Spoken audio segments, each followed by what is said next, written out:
PSI seolah sangat sial karena tidak bisa mendapatkan efek dari Jokowi secara maksimal.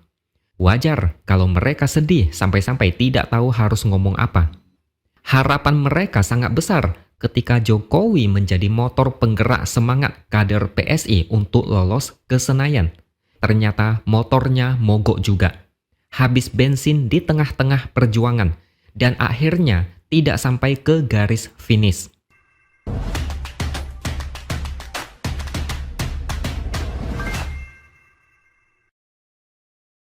Halo, bertemu lagi dengan saya, X Hardy di Opini Siward. Rekapitulasi penghitungan suara secara nasional sudah selesai dan hasilnya tidak berubah.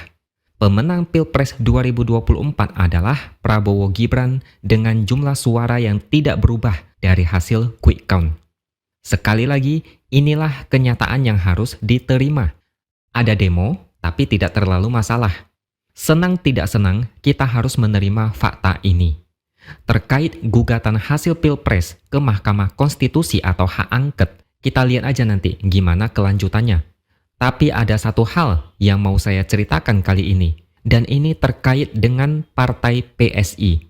Dan sayang sekali, PSI tidak berhasil menjebol tembok pertahanan Senayan. Hanya ada 8 parpol yang lolos, yaitu PDIP, Golkar, Gerindra, PKB, PKS, Nasdem, Demokrat, dan PAN. Sisanya gagal. Bahkan P3 tidak lolos, padahal angka perolehan suara adalah 3,87%. Tinggal sedikit lagi untuk lolos. Sedangkan PSI, ini agak aneh. Kalau kalian masih ingat, suara partai ini sempat meroket gila-gilaan ke angka 3,13%. Angka ini dianggap aneh dan banyak isu bahwa suara ini seperti sengaja digelembungkan. Dan lembaga survei pun ikut komentar karena hanya PSI yang beda sendiri dari partai-partai lainnya. Dan ketika pengumuman hasil pemilihan legislatif, suara PSI final adalah 2,81%. Tidak beda jauh dengan hasil quick count. Pertanyaannya, ada apa dengan angka sebelumnya yang 3, sekian persen? Kenapa bisa balik lagi ke 2,81%? Apakah isu penggelembungan suara itu adalah benar? Karena dulu ada isu suara tidak sah dipindahkan ke suara partai ini, sehingga suaranya bisa melesat. Kejanggalan ini, kalau diusut melalui hak angket, pasti akan rame. Dan PSI mungkin bisa berada dalam masalah besar. Dan beginilah nasib PSI, tetap tenggelam dalam lautan politik, meskipun sudah menebar baliho kemana-mana, dan jumlahnya mungkin jauh lebih banyak daripada jumlah kader PSI itu sendiri. Selain itu, PSI menumpang nama besar Jokowi, menyeret nama Jokowi sebagai endorsement, tapi hasilnya hanya meningkat sedikit saja. Ketika ditanya soal PSI yang tidak lolos ke Senayan, Kaisang sebagai ketua umum memilih bungkam. Sekjen PSI, Raja Juli Antoni, juga bungkam. Saya bisa merasakan kekecewaan dan kesedihan yang dirasakan oleh kader dan petinggi PSI. Mereka mungkin berharap Jokowi efek bisa menular ke PSI. PSI partainya Jokowi. Begitulah salah satu baliho yang disebar PSI. PSI yang dulunya identik dengan partai anak muda, tapi berharap pada Jokowi. PSI seolah sangat sial karena tidak bisa mendapatkan efek dari Jokowi secara maksimal. Wajar kalau mereka sedih sampai-sampai tidak tahu harus ngomong apa. Harapan mereka sangat besar ketika Jokowi menjadi motor penggerak semangat kader PSI untuk lolos ke Senayan. Ternyata motornya mogok juga. Habis bensin di tengah-tengah perjuangan dan akhirnya tidak sampai ke garis finish. Dan kegagalan PSI lolos ke Senayan artinya kader-kader yang perolehan suaranya tinggi tetap tidak dapat kursi di DPR. Padahal kalau lolos, setidaknya ada 5 kader yang bakal dapat kursi. Salah satunya adalah Grace Natali dan Ade Armando.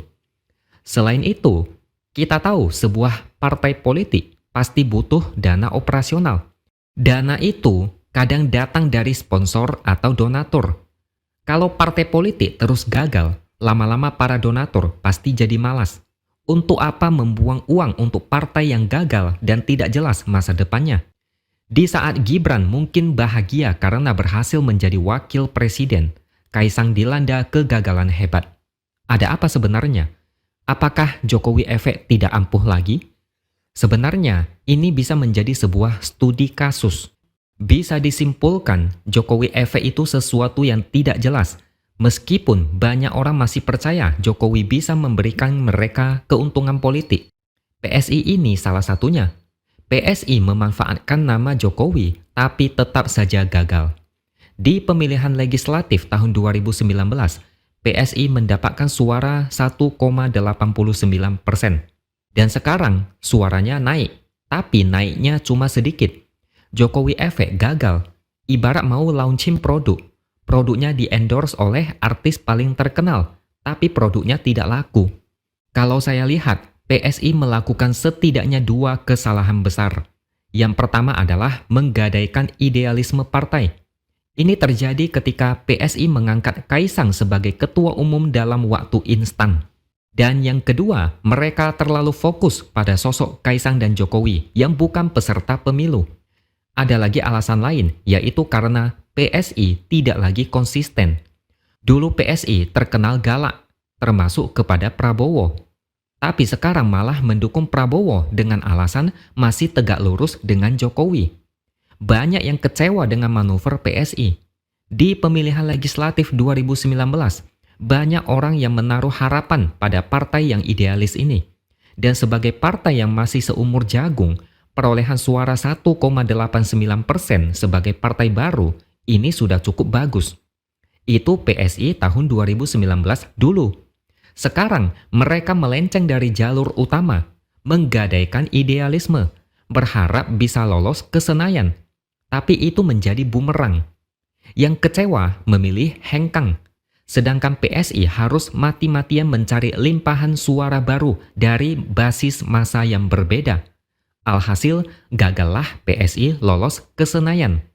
Dan sekarang, PSI akan dicap sebagai partai muda yang tidak punya jati diri, tidak konsisten, dan berani melenceng secepat kilat demi keuntungan politik. Sebagai partai baru, ini sangat merugikan. Partai baru harusnya konsisten supaya bisa mencapai akar rumput. Belum apa-apa, udah enggak karu-karuan dan tidak konsisten. Pasti gagal dong. PSI adalah partai yang punya logo mawar. Dulu mawarnya berduri.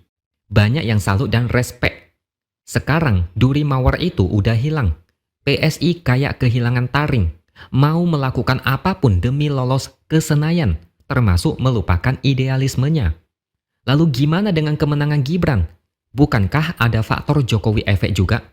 Bisa jadi, tapi saya rasa ada faktor lain yang jauh lebih masuk akal, yaitu pengkondisian. Pemilih dikondisikan atau digiring supaya mau memilih paslon tertentu, entah itu lewat bansos atau lewat intimidasi. Soal bansos, udah banyak beritanya. Cek aja sendiri. Kenapa anggarannya sangat besar? Jauh lebih besar dari sebelumnya. Selain itu, banyak kasus kepala desa yang diancam supaya mendukung paslon tertentu kalau mau jabatannya aman. Ini secara tidak langsung memakai faktor reward dan punishment, iming-iming dan ancaman. Dua motivasi inilah yang saya rasa sangat efektif untuk mempengaruhi masyarakat ketimbang Jokowi efek. Oke, sampai di sini dulu opini dari saya. Subscribe channel ini supaya makin berkembang dan jangan lupa tuliskan komentar Anda. Terima kasih sudah menonton dan sampai jumpa lagi di lain kesempatan.